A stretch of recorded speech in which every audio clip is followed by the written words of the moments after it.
now time for the Mike Wagner Show, powered by Sonic Web Studios. Visit online at sonicwebstudios.com for all your needs. The Mike Wagner Show brings you famous celebrities and amazing people from all over the world. Listen online at themikewagnershow.com and on Facebook, SoundCloud, Spreaker, Spotify, and iHeartRadio. And watch the interview on YouTube. So sit back and relax and enjoy the Mike Wagner Show. Hey everybody, it's Mike from the Mike Wagner Show, powered by Sonic Web Studios. Visit online at sonicwebstudios.com for all your needs. Look at a professional website without breaking your budget. Sonic Web Studios is the answer. Sonic Web Studios offers fast, affordable custom web designs that blow the competition away. Call today at 1-800-303-3960. That's 1-800-303-3960. Or email to support at sonicwebstudios.com. Mention the Mike Wagner Show. Get 10% off your first order. Sonic Web Studios. Take your image to the next level. Also, the Mike Wagner Show can be heard on the MikeWagnerShow.com. You can check our Facebook page at Facebook.com/The Mike Wagner Show. You can also download it and listen on Facebook, SoundCloud, Spreaker, Spotify, and iHeartRadio. Also on Anchor FM, Radio Public, and also iTunes, Google Play, and Apple. Also take the Mike Wagner Show with you on any mobile device. And also, you can also check out the Mike Wagner Show on YouTube as well. And make sure you subscribe to the Mike Wagner Show. We're here once again with a wonderful lady who grew up in Arkansas, and we're doing a follow-up from her book, Divorce in the City. She was on previously, and she's back with a new book, Bold, Brave, Beautiful Love, which will be coming out very shortly. And, of course, she's a former NFL wife and 4 kids, and she's got a good thing going. She's also an inspirational speaker, motivator, and also a coach as well, too. And she does some counseling. And, of course, I'm sure she'd like to be counseling some of the teams in the NFL right now that are probably going through some hard times, injuries, and everything else. But, of course, many of them go out with a bold, brave, beautiful love for the game. But, however, as we have it right here, this would be a different Bold, Brave, Beautiful Love. And back once again by popular demand, ladies and gentlemen, the Queen of Football, Winter Harris. Winter, good morning, good afternoon, good evening. Thanks for joining us once again. Thank you so much for having me back, Mike. It's definitely an honor to be on, and I'm excited about tonight's show. So I'm ready to get started and jump right in. And yes, football is upon us. This is the greatest season of the year, in my opinion. My birthday is today, so it's a great day to talk about the book and football, and so I'm excited and just, glad to be on. Well, first of all, happy birthday to you, by the way. Thank you. I appreciate that. All right, that's great. And also, too, you had your first book called Divorce in the City, which was published and also on Amazon as well, too. It sold pretty well. You're also doing a follow-up to your new book called Bold, Brave, Beautiful Love. You can just tell us a little bit about the book and maybe just a little recap of just briefly tell us how you got started and talk about the book. So yes, Bold, Brave, Beautiful Love is actually my 4th book that I've written. But this book is definitely personal, and it's just been my journey of wisdom and learning how to really rebuild, especially after you've been through heartbreak. And a lot of times when we've been through heartbreak, we develop these fears when it comes to, finding love or falling in love. And so this book basically helps individuals learn how to break the cycle of loving and fear, and so they can really embrace and get the love that they desire and they deserve. So I'm really excited. It's definitely a personal book, and I think it's my best work, so I'm thrilled. It does sound amazing, too. And, of course, it talks about, talks about relationships, talk about love, moving on, and everything else. And maybe just, you pick a couple of chapters you like to talk about and just basically what to expect, how to handle divorce, and also how do you handle it, I guess you could say, biblically or the correct way. Not how they handle on social media where they just throw mud pies at each other. Right. So with love, we go through a lot of phases, and especially when you go through heartbreak such as divorce, it can be really challenging to really identify, where you may have contributed.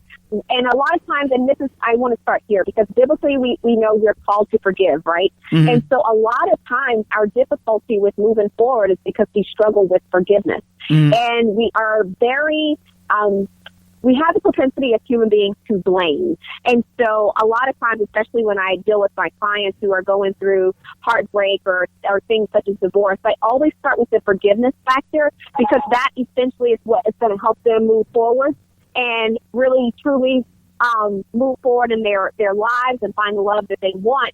But they definitely have to walk the process of forgiveness. So we can't really do any work without starting there. And once we can really begin that forgiveness process, then we can get into, what were some things that you contributed to? Because if we only focus on the blaming, we really don't give ourselves the opportunity to grow. And if we don't grow, it doesn't matter what someone did to us in the past.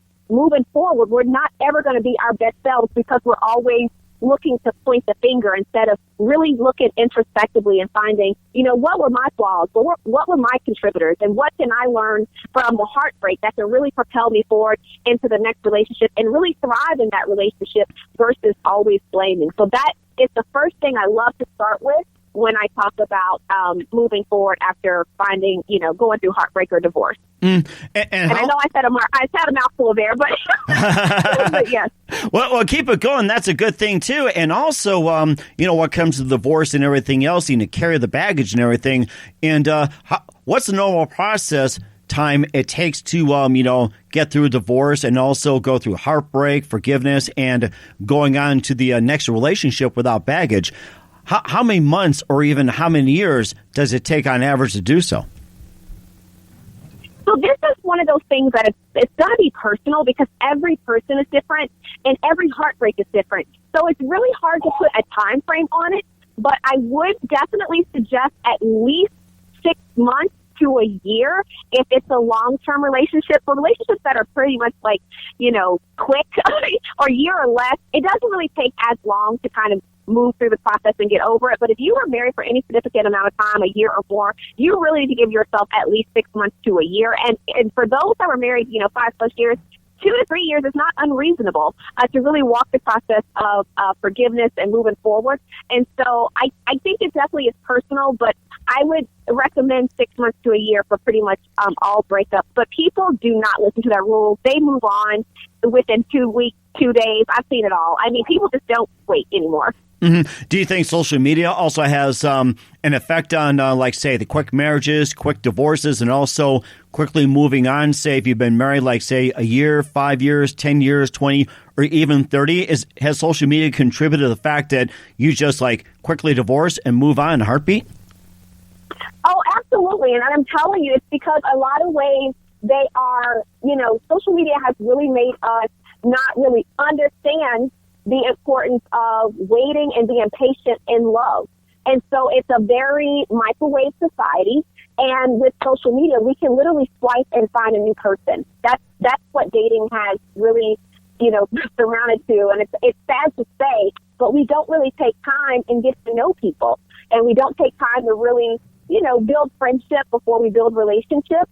And yeah, social media has definitely changed the game. Now, there are some positives. Let me just start there. There are some positives, because what social media has also done is widen the net, right? So if you live in a small town, you have more access than you typically would if you didn't have social media. So you widen the net, you've given more opportunity, you've given a bigger, mark of option, but people, because of that, people consider others disposable. And so the options are good and they're plenty, but it also has made us look at each other as kind of disposable robots. Like, if you don't, make me happy today, I'll just move on to the next person. And so it's unfortunate, because what it's doing is watering down this substance that you should really find in relationships. And so good and bad, it definitely plays a role, but you have to use social media for what it's for, and it's to socialize. But, you've got to set some boundaries in place and establish a foundation and really get to know the person and really find out what you want, because it's really hard to look even into social media to find a suitable partner when you don't know what you want yourself. And you're just going to find yourself just fishing with no purpose. And we see a lot of that today, too. But, yeah, social media is definitely different. It's transient, and it's our society, it's how we are, but it's definitely made us more microwavable, and we're just not patient in love anymore, and that's a sad thing, and this is why the divorce rate is what it is, and social media is not helping that actually, there's a statistic that says, I believe, in 25 to 50% of divorce cases, social media is cited as a reason for the divorce or a contributor. Wow, that is something. And all it is just pushing the button or the like button or the thumbs up or just typing like the letters LOL, SMH, or WTH, WTF. It's like, it's come down to those three small things. Unbelievable. Well, and not only that, if you think about it, too, because of the birth of the Internet, not only has it made people more accessible, but the other contributor, too, is that it's made it easier to cheat. Mm-hmm. And so a lot of the times when social media is cited, it's often cited in an infidelity divorce case. And so, people are usually using screenshots of social media exchanges to prove their cases in divorce court because it's easy. I mean, if you trust your spouse or you trust your significant other, it's not a common practice to really go check their social media, but it's also very easy to hide. And so again, it's really contributed to the downfall of a lot of marriages. And it's just crazy, but it's a true story. And I can't remember the exact statistical number, but I want to say it's 25 to 50%. It's a pretty significant number of how often social media is cited in divorce cases now because of how prevalent cheating is within social media. Mm-hmm. And also, too, the fact that, nowadays it's like if you have one flaw, people cut you off. But back in the day, if you have 1, 2, 3, several flaws, you're accepted for who you are. Like, say, one person loves spaghetti, the other person doesn't. Well, I still love you. Or one person likes, say, Reese's peanut butter cups, the other likes Kit Kat. I love you, although I don't care for either, or you both like Snickers, or someone changed their mind. But now it seems like that you have one flaw. It's like the whole thing is damaged. And I have to say this, is that something is wrong. I have to say that. It is. And you know what? We operated as a society on more of a code of honor, a code of respect, a code of longevity. I mean, our grandparents were married for ages, and they went through, similar things. But again, they understood the importance of, commitment and relationships and family and marriage. And so a lot of it, and I'm not saying it's all good, because one of the things I do believe that as a society, we're becoming more understanding of how it's not necessarily good to remain in toxic relationships. But unfortunately, because of how lazy we've gotten, we're calling really just hard work in relationships toxic, and everything is not toxic. That's hard work. It's just hard work that's required when you do relationships.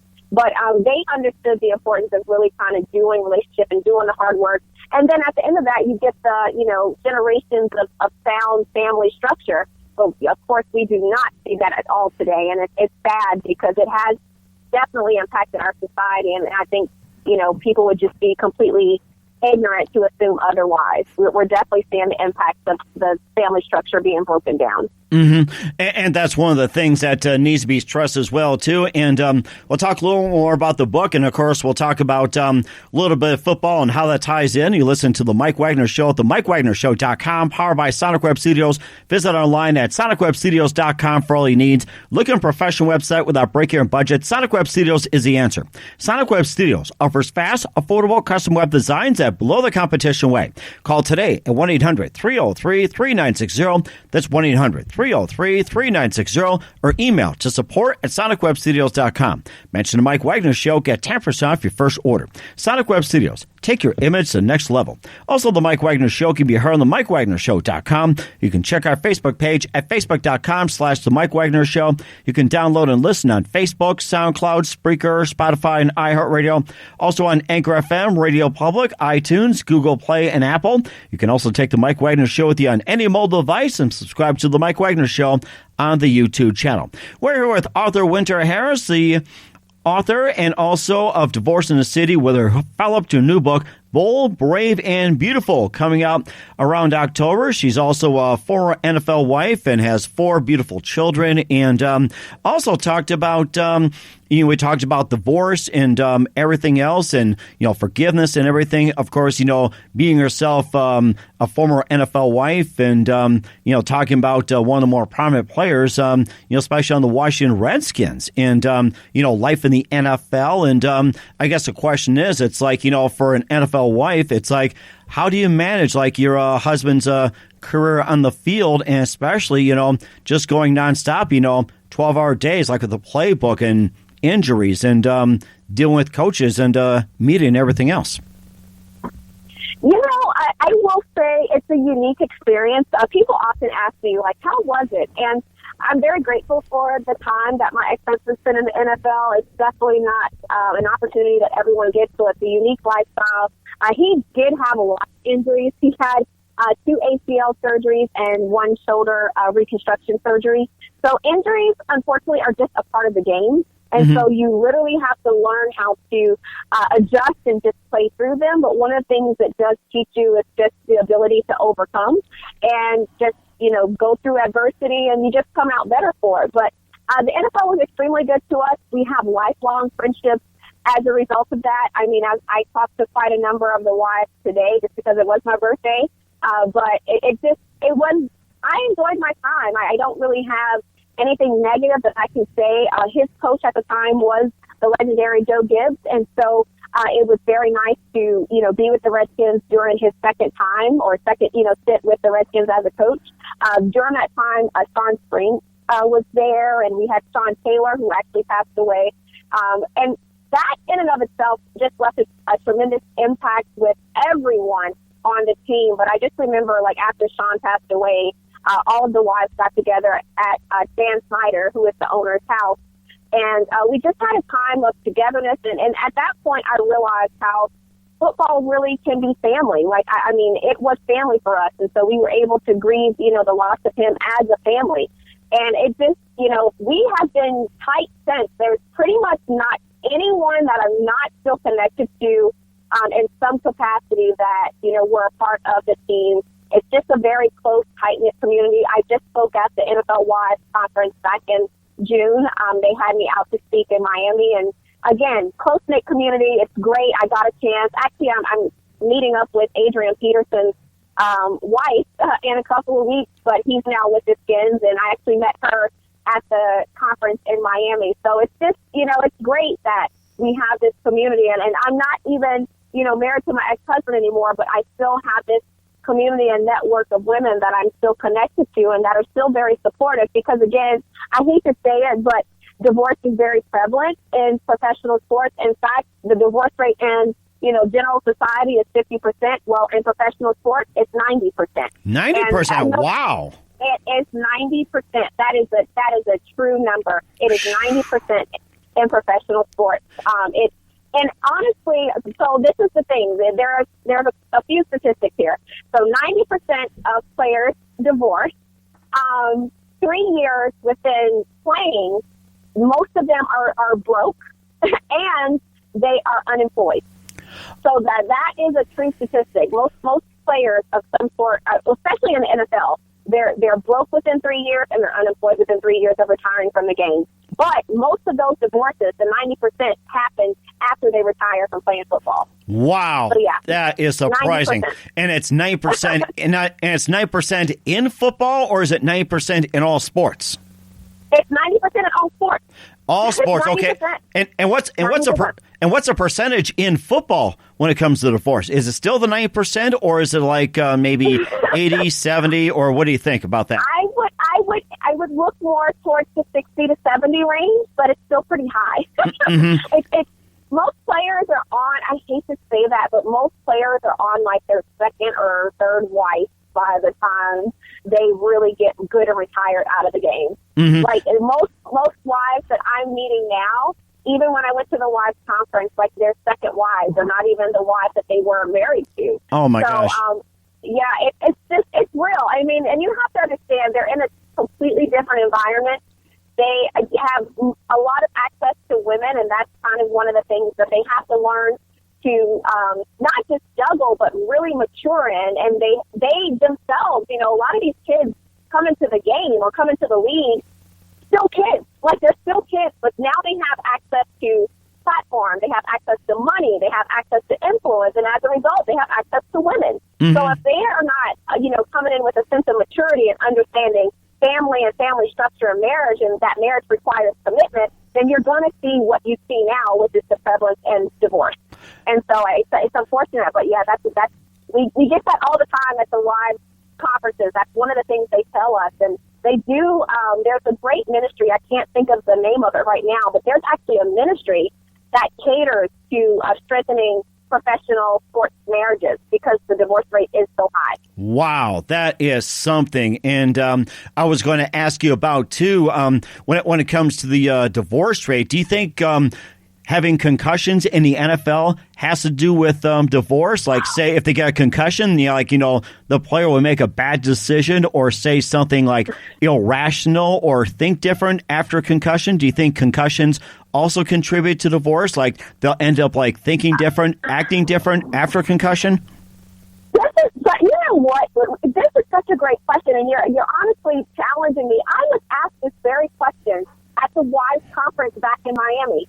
If I felt like that was a contributor and how much influence did I think that it played, I'll give you the same answer I gave her. I don't know, but it's a great question. And now that you've asked me, and I've heard this for the second time, I may even push to see if there's a study that can be done, because I do believe it is a factor. I mean, I know of several wives that definitely complain of just the mental issues that their husbands have after they retire because of the concussions. And we have to be real about it. I mean, when you're getting hit, they say getting hit in football is like getting hit by a Mack truck. I mean, over and over again, not just once, but over and over again. So you have to know that is going to cause some sort of brain damage over time. And if your brain is not healthy, then of course other parts of you are going to be impacted and not healthy as well. So I think there needs to be a study done. I would be interested to know the results and the correlation, but there probably is. I can't say that there would be, because again, our brain impacts our emotions. It impacts our, decision making. And so if you have these players that have been playing since they were, 5, 6, 7, 8, some of them, years old, and then they, retire at, 30, 35, 40, yeah, that's a long time to be going through that type of brain damage, essentially. And so, yeah, I don't know. It's a great question. I definitely was asked that at the conference. So I don't think it's a wrong question to ask. It's probably the right question to ask. But again, how do we address that question? But then how do we implement that to where we get change? And that's the tricky part, because this is something that these guys love. It's something they grew up doing, and it's a passion. They're not going to stop just because you tell them, hey, if you play the sport, this could potentially be your end. A lot of them would still play anyway because they love the game that much. But definitely a great question to ask, and I don't think you're wrong. I don't think the person that asked me or the wife that asked me back in June is wrong to ask it as well, but it could be a factor. It really could. I greatly appreciate that, too, because the fact with Antonio Brown having such erratic behavior with his behavior, getting cut by Oakland and New England after leaving $17 million at the table in Pittsburgh, Le'Veon Bell, of course, leaving so much in Pittsburgh and, playing with the at the time of this conversation, the winless Jets. And, of course, you had Junior Seau, one of the great linebackers, taking his own life, Sean Gale from the Chicago Bears, and, quite a few others. Brandon Marshall having a number of concussions, acting irrational. I think that's one of the triggers that just really sets things off when it comes to concussions. And do you think also possibility, like with the making of the helmets, like more padding, more protection, do you think that's also a contributing factor to more concussions or less concussions, or is it simply, hey, that's part of the game? You know what? There's been a lot of advances. It's so funny. I actually had an opportunity to speak with Dr. Jacqueline Hood Martin, who is actually the wife of Roland Martin, and she helped co-produce a film that discussed advancement in preventing concussions and developing this new helmet, just improve the ability for the helmet to protect the brain, right? So improve the technology behind creating the helmets. And so she had a full film and documentary created discussing this very thing. I do believe that as football progresses and as they implement, more studies, and they're doing that now. I mean, there is a standing fund that actually pays for former NFL players, to go to UNC, actually, to to get tested. And it's free testing. They cover their travel. They literally cover everything. But they're looking for players, specifically former players, to come and do the testing so they can really see, what the effects are after these players retire, but then go back to, these scientists and designers and really see if they can implement technology to really help protect them as in their helmets as they continue in the sport and play. But there's a whole documentary about this very thing, and I do think, as we progress and we see football, continue on, they're going to have to address the issue. It's not something we really can't ignore anymore, just because of the suicides that are happening, the amount of depression that NCAA is having to deal with that as far as, college players now. But the Players Association actually set up a whole fund to really devote time towards players' mental health. And so they now cover mental health, psychiatrists, psychologists, mental health professionals. They even launched an initiative, I believe last year, if I'm not mistaken, to really bring on mental health professionals for each team, like make it a requirement for each team to have a team of mental health professionals to really help kind of address this concussion issue, because it's a real beast. It's a real thing that they have to address, and we're losing a lot of players prematurely, unfortunately due to suicide because of this issue. So I do think you're going to see more of the helmet technology come into play. They're already working on it now. I think the challenge, though, too, is not just to address it at the NFL level. You've got to come down and even address it as far as the Little League level, because this stuff doesn't start when they just get to the pro level. This starts because they're playing young. And so there's even been recommendations, and we talk about this in this wives group that I'm in on, or it's a private group for current and former NFL wives. But there's a lot of us who actually don't allow our sons to play tackle football until a certain age, and some of the wives are adamant about not allowing their kids to play at all because of the concussion issues. So it's not something that's going away, but I do feel like at this point in the juncture, players are being proactive with pushing the NFL to address it. This is where you're seeing a lot of the lawsuits popping up. That you're going to start to see even more of that. And I mean, there's one pending now, and a lot of players that are pushing back on, making owners responsible for taking care of these players, not just paying them to, win games and win Super Bowls, but to really care about the whole player. And that starts with caring about, their mental health and their physical health as well. So yeah, there's definitely, this is just heating up. This whole topic is going to be a discussion for years to come until there's a legitimate structure in place to combat it. So yeah, it's definitely a prevalent topic. And of course, we talked about concussions as well, too, and also other injuries, like, say, with torn ACL and separated shoulders, and even worse before concussions was the spinal injury, like from a very tiny, vertebrae that's cracked, very insignificant, to obviously the ones that put you in a wheelchair for life, like Mike Utley of the Detroit Lions and quite a few others. And also, too, when it comes to injuries and everything else, not just concussions, like, say, with torn ACLs, broken legs, separated shoulders, broken arms, fingers, and everything else. Do you think that could also be a contributing factor to putting a strain on a relationship or marriage when it comes to those other type of injuries besides concussions? Yeah, and I will say, too, I don't know if anyone ever has seen, ESPN usually goes back and, features former players. But Jerome Bettis actually did a segment, and he was showing, and this, what is his name? Oh my gosh, it just left me. What is his name? Oh, anyway, well, I'll think of it. It'll come to me. But anyway, so Jerome Bettis, but a lot of them, how they literally have to utilize mobile wheelchairs to get around their house, or how they have to use canes to get down their stairs. Like, what type of quality of life? So one of the things that we talk about as former NFL wives is how a lot of wives are now caregivers. They're not just so, think of it, you think you're going to spend this great life after retirement, but you're not a wife anymore. You're a caregiver, because now the injuries have caught up to your husband, and you're literally responsible for taking care of a person who's aged 20, 30 years prematurely because of the sport. And so, it's going to put a strain on a relationship, because most women don't sign up to be a caregiver until their husbands are, 70, 80, 90 years old, and they're doing it at 40 and 50. I see it all the time. This is a common discussion in the group that I'm in. And so there's a lot of divorce that happens. There's a lot of, strain on finances. That's another thing. And finances is one of the top contributors to a divorce is money. So, yeah, I mean, it's sad. It's a really sad epidemic, but this is very prevalent in the NFL world. I honestly think it's prevalent in most professional sports, but with NFL, it's a special type of sport. It's a very violent sport. I would consider it no different than boxing. Boxing's a very violent sport. So you're talking about hitting people day in and day out or getting hit.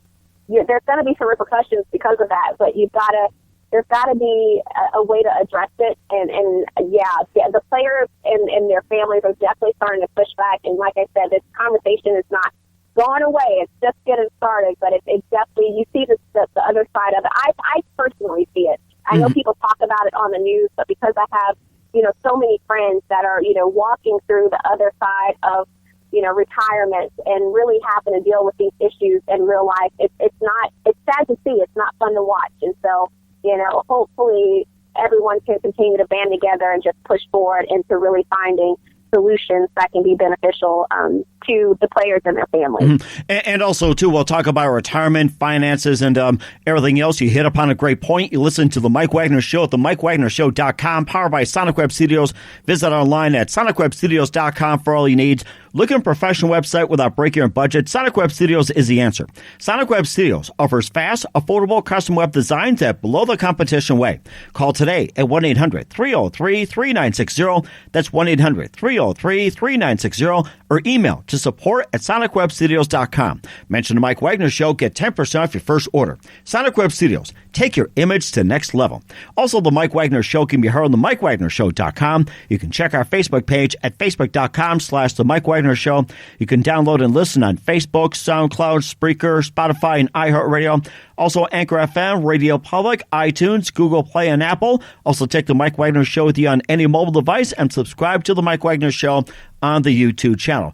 We're here with author Winter Harris, the author of Divorce in the City, with her follow-up to her new book that's coming out very shortly, Bold, Brave, Beautiful Love. Also, former NFL wife, inspirational speaker, author, motivational coach, and more. And we've been talking about the NFL and a great deal, of course, being a former NFL wife, and of course, with injuries, concussions affecting love relationships, marriages, and contributing divorces around the 50 to 90% range. And another one, too, involving money as well, too, that they may be the highest paid, and also retirement as well, too, that being around, say, early and being caregivers. And I was going to ask you something about the money aspect as well, too, that obviously money plays a part in divorces and everything. And do you think football players are actually managing their money very well, like days past, or do they need to be educated and prevent, say, like divorces where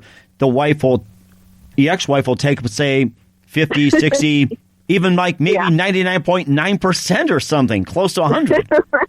Right. So let me tell you, no, there is not enough education when it comes to managing finances. And unfortunately, you have to look at the background that a lot of these players are coming out of. They're coming from disadvantaged communities. So they're probably the first in their family to come into this type of money. So there isn't a whole lot of education. There's a lot of being taken advantage of, especially when it comes to agents and financial managers. I have seen it happen. Actually, when my ex-husband played, there was a finance manager that was, I want to say there was a case brought against him, but he basically talked a lot of the players into investing a lot of money into stock and real estate, and he basically scammed them out of this money. They lost a lot of money with this particular finance manager, and that is a true story. It made the news, but it was a big deal, and a lot of players from that particular incident are still struggling financially because of what happened to them and that scam.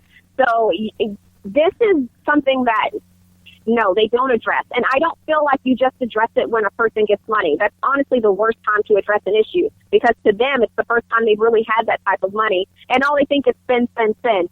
So I believe that in order to truly address the financial issue, because it is an issue, because, again, they're a lot of times the first in their family to have money. They actually have family members on their payroll, so it's not just them taking care of themselves and maybe their families. Now they're taking care of extended families. And so this is the reason why they go broke after 3 years after retirement, because there's so many people on their payroll, and they're not bringing in that money anymore. So that education needs to start when these players come into college, and educated them that, hey, if this should go great and there's a possibility that you end up in the NFL, let us train you appropriately how to manage your finances so that when you come into, this lump sum of money, you're not going crazy and you're really preparing for the future. The average NFL career is only 3 years. That's not a long time. 3 years, that means if you make, let's say, a $10 million contract, how do you really live? Like maybe you only make $500,000 a year and maybe invest the other, $500,000 to $1 million a year that you're getting over a 5-year period. That's how you teach a person to really, prepare for the future, because, again, the average NFL career is only 3 years. So that's a short amount of time to really maximize that type of money. But that type of education is limited. And unfortunately, this is why you see those stats where players are typically going broke within 3 years of retirement. So, no, that is a huge conversation as well. And there are so many players that really struggle. And that is also what plays into the divorce. Because these women that they're married to, they come into a catered lifestyle. Now that the money's gone, a lot of these women are having to go back to work to make ends meet, because a lot of the players went into the NFL and did not get a college degree, even though they went on a college scholarship. So they're not employable once their football career is over. So that, the money's gone. Now the woman is the sole breadwinner. That changes dynamics in a relationship. So this is all contributors that go into why the divorce rate is so high post-retirement. Mm-hmm. And also speaking of retirement as well too, that a lot of the players nowadays are getting counselors coming in and giving them a job fair, like say after your 3 years are up, 5 years are up, or 10, or even Tom Brady, like 20 years going on. It's like, I don't think you need to tell him what to do afterwards. It's $142 million. Go find another job and everything. And there was one point I was going to mention as well. The $10 million contract, a lot of it is laden with incentives. Some are achievable. Some are like an all-star or something, all-pro, and some is just impossible, almost like you have to break the record like 10 times over, like say for quarterback Tom Brady numbers or something. Yes, and you have to understand, too, a lot of these players are just getting to where their money is guaranteed. Times of old, the contract, even a $10 million contract, was not guaranteed. They're just now getting into guaranteeing contracts. And so could you imagine, you may sign for $10 million, but there's no guarantee you're going to see $10 million. This is why it's so great to see some players like Emmitt Smith or Deion Sanders, or even going into basketball like Michael Jordan and Shaquille O'Neal. Of course, the incomes are completely different between basketball and football, but even still, these men, or Magic Johnson, like they set the standard for really learning how to manage their finances well and developing multiple streams of income so they can live comfortably after their career in professional sports ended. That is the education that a lot of these players are needing now. And especially when, the income is not necessarily, it's better. It's much better than it was. Even practice squad players are making much better than they were when my ex-husband came into the league. So the finances are there, but the education is not, and that's the missing piece. And you have to address it. Can you imagine making that kind of money and then 3-4 years after making that kind of money, you're dead broke? Like I know players that are working at like car dealerships. Like that's what they do for a living now. And these are players that made $30 million. I'm not kidding. I know I could name one now, but I know for a fact $30 million, and he works at a car dealership. He does not even have remotely close to what he made. That is something as well too, and of course, players pawning off their Super Bowl rings, and most notably Joe Gilliam pawning off 4 Super Bowl rings to satisfy his drug habit and passing away. And of course, I did read something about practice players. I mean, they may not get hit as hard, but they're still getting paid pretty good. So you have that. But then also too, I remember back in the day, which I should like to see more, that NFL players who live out 3-5 years should make more money. Just go in front of the camera, hold up like a soft drink or a piece of paper or say like a book and just smile. Whatever happened to those days? Yeah, that's so true. Learning how to maximize your time. But again, that's all education. Like players, for the most part, when they come into the league, I mean, they're still kids. Like, they're still kids, they're still growing, they're still maturing. So, unfortunately, it's sad to say there has to be a lot of hand-holding, but it's not like the money isn't there to hand-hold. I mean, they do it in college. Let's just be real about it. They pretty much have people that manage everything for them, so they don't lose their scholarship, so the school doesn't lose its, good games and booster funding. So, this is the same structure that needs to move on to NFL. I mean, it's just the reality. I'm telling you, I will say, like, I appreciate the University of Arkansas and how their structure was, because it did set my ex-husband up for success after the game was over. And so that is another thing I actually stress, because I work with some, little leagues and different organizations or high schools, and I'll moderate sports panels. But one of the things I stress to them is, like, you got to have a backup plan. Football's not going to last forever. But if you are fortunate enough to get a full scholarship, just graduate. Like, you got one job. These people are doing everything for you. Just graduate, do the work. But my ex-husband's advisor for, the athletic advisor at the time, her name was Deb. So Deb actually set him up, and she made his schedule for him. She told him what classes he had to go to. But as a result of her good advising, she structured his schedule. He had 2 degrees by the time he graduated from the University of Arkansas. So he's actually a double major in IT and management. And of all places in Washington, D.C., he does not struggle to find a job, period. He would never, because of that particular skill set. And IT is very prevalent in the D.C. area. But it's because of her help he was able to do that. But he had a lot of teammates that didn't even graduate, and they had full scholarships. How do you not graduate and your school is free? You have nothing else to do but practice, go to class, and work out. That is your time. So get the degree. Why are you wasting time, doing other things? You have no business. You essentially have no life. All you're doing is working out and playing sports and traveling. Get the degree. And so many don't. And that's the sad part to me. So I do feel like that particular protective structure needs to be kind of carried off into the NFL. And NFL is just more life skills and finance management and, relationship management. They need all of it. But that doesn't need to stop just because they leave, the NCAA. That needs to carry on into the NFL. And I think you would see a lot of things start to change for the better.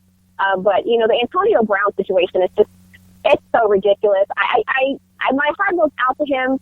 But I can't really fault anyone but him. Exactly. A lot of people want to blame Tomlin. I can't blame Tomlin for a grown man. I mean, you have to choose to do some of the things that AB is doing. So while I'm sorry that, he's gotten himself in this situation, I place the blame on him. Mm-hmm. I don't know. That whole situation just irritates me. And I hear so many different perspectives, like it's Tomlin's fault, he spoiled them, and I'm like, okay, coaches are employees as well. they're almost equal to players in a lot of ways. And yes, Tomlin I believe he's been great for the Steelers franchise.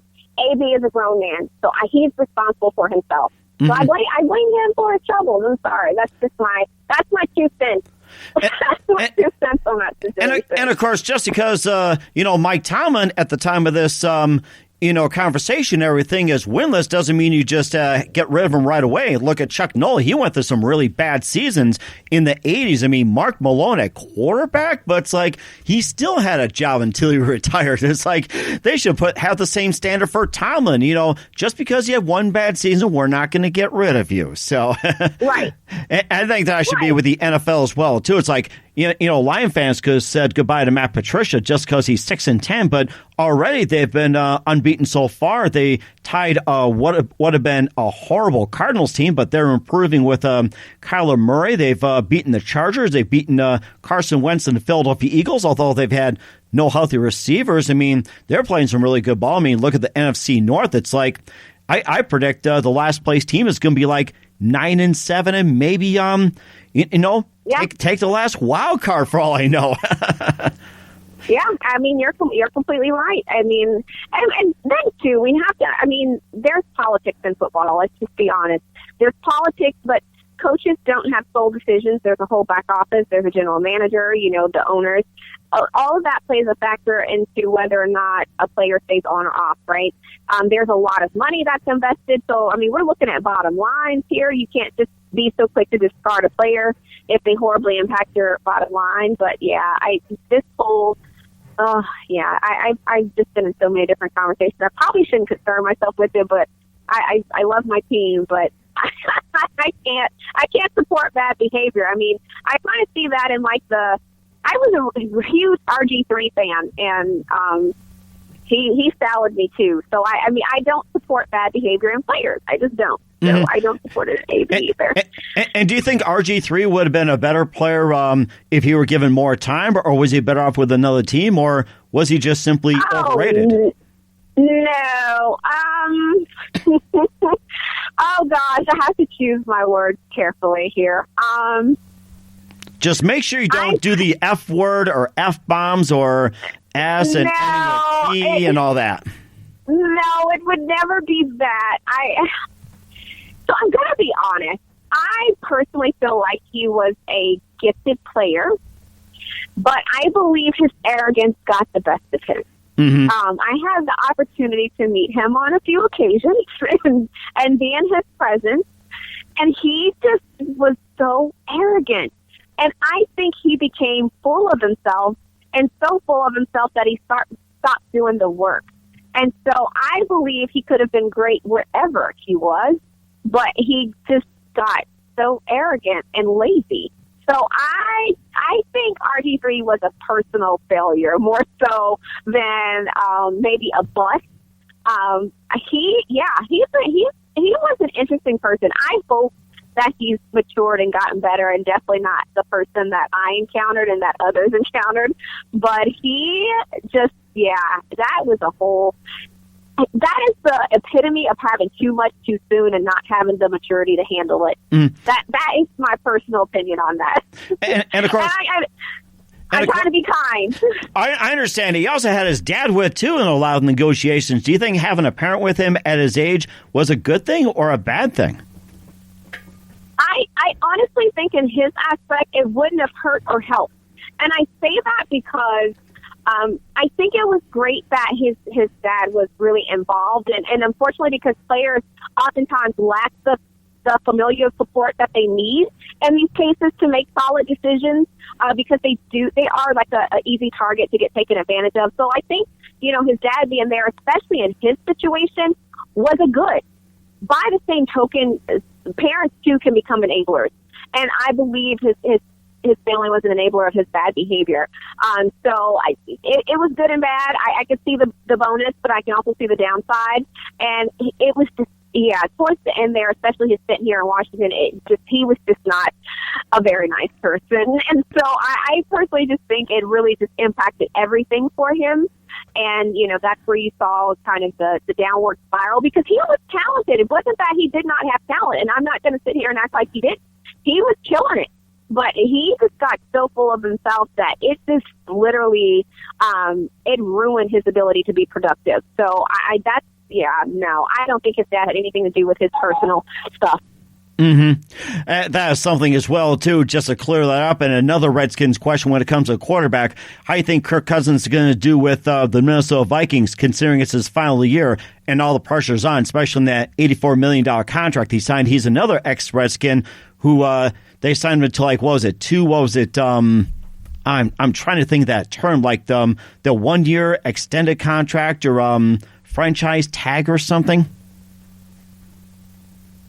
Now, who had to say that one more time, No, Mike? Who had to franchise that? Kirk Cousins, quarterback of the Redskins, and playing for the Minnesota Vikings, signed that $84 million deal. Do you think it was good for him to go to the Vikings, or could he have stayed with the Redskins? Oh, no. Let me tell you, every player who has done that and went to another team and has left the Skins, hopefully was making a home here, and then went to a different team, has always done better at the new team. So, no, absolutely, go get your money. I support any player that leaves and does well in a different place. I'm not against it. I know, there's ups and downs, but a good friend of mine actually had a similar experience, and they just wouldn't pay him. But Lorenzo Alexander, he has been phenomenal with moving on to the new team. So I support players. No, I don't think he should have stayed. I think he did what was right for him. And I whether or not it works out in long term, remains to be seen. But I think that he did do right by leaving Washington. Completely happy that he made that decision. I support him. He's a great guy as well. But I definitely support the move. And I have seen players who do better. I hate to say that, but it's true. They've done better. So, oh well. Mm-hmm. It is what it is.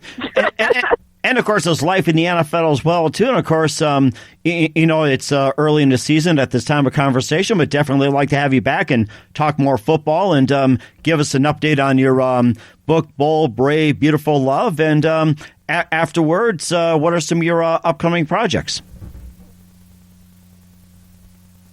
So I'm excited. We have a lot going on, and I would love to be back again. As you can see, I love talking about football. It's one of my favorite things to discuss just because I love the sport. But as far as personally, yes, the book will be coming out next month, and I'm really excited to really just help people grow in their relationships with others and themselves. And then just to really embrace love and all its fullness. But this book not only is about, being able to find love, but it's also about being able to find and embrace love within yourself. So I think that this will be a great read and a great encouragement to those that have the opportunity to read it. I have my conference coming up October 18th and 19th in the Washington, D.C. area, which is, you can find more information at createdtobe.com. But if you go to my website, thewinterharris.com, you'll see lots of information there, and you can keep up with everything I have going on. There's a lot of good stuff in the works.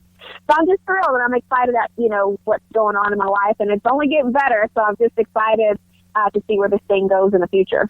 That is amazing, too, and don't forget to keep us up to date. And you also have a good thing, which is called a Good Thing University. Encourage everybody to take some classes.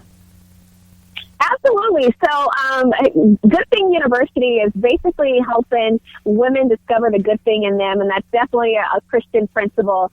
When a man who finds a wife finds a good thing. And so we're helping women discover the good thing in them, or good thing in you. So that's where you get the Good Thing University. So we're focusing on you. We're focusing on growing the woman as a whole. So we're really excited just to see where that goes. And I'm just grateful just to have so many things in the works. We have a retreat that's coming up in January. It's a healing retreat. And then next year I will have a box brunch and a men's conference. So there's a lot of neat things happening in the Winter Harris brand. And I'm just excited to really be able to impact and touch the lives of people from all walks of life, not just, the professional sports world. Even though I'm closely connected to it, there's so many other things that I have going on. So I'm grateful. That is amazing. And Winter, I just want to say you've been fantastic. Love to have you on again soon, talk more football, and just do us a favor, keep us up to date. Looking forward to having you on again soon, and maybe we'll talk before the Super Bowl or so. Yes, that would be great. Hopefully by this point, I will know how my fantasy football team is doing. So hopefully I have great news to report. But yeah, I mean, I like even keeping up with college players, because players are getting ready for signing day. So I love to see who are the hottest players coming out of the college arena. And then my son is 16, so we're getting into some of that now, and we have colleges reaching out already. So I love NCAA football as much as I love NFL. I like football altogether. So yeah, I would love to come back during some Super Bowl talk. I'm actually due to go to the Super Bowl this year. It's going to be in Miami for the first time since 2007, and I actually went to that one as well. Wow. So I'm excited. I'm excited to go back to Miami to experience the Super Bowl again and just enjoy some of the festivities. But yeah, I'm excited about the season, and I'm curious to see who will end up in the playoffs. And subsequently the Super Bowl. So, yeah, it's going to be a good year. That's amazing. And you know something, too, with all the ventures that you have, you can add the College Scouting Report to your Winter Harris Corporation. I should. I really, really should, because I have lots to say. Let me tell you. I went to my son's game last Friday night. So he wears his dad's number, and I always thought he would be a receiver like his dad, but come to find out, he's a really great corner. And so he got bumped up from JV to varsity, so he's been starting his varsity at his high school team as a corner. And last week he had 6 tackles and 2 interceptions, so 1 interception for a touchdown. It is really, really exciting to see him, find and carve out his own way and really excel at it. But let me tell you, my sister says, I'm going to change sides if you keep screaming like this at a high school game. And I said, okay, I will work on this. Amazing.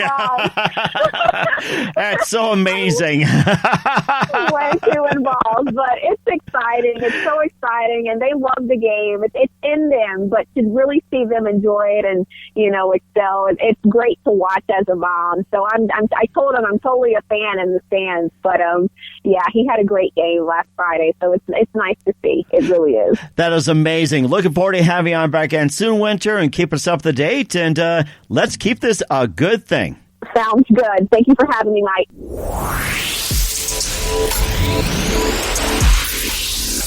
Thanks for listening to the Mike Wagner Show, powered by Sonic Web Studios. Visit online at sonicwebstudios.com for all your needs. Listen online at themikewagnershow.com and on Facebook, SoundCloud, Spreaker, Spotify, and iHeartRadio. And watch the interview on YouTube. Also, become a sponsor of the program and or donate today at themikewagnershow.com. Join us again tomorrow for another episode of The Mike Wagner Show.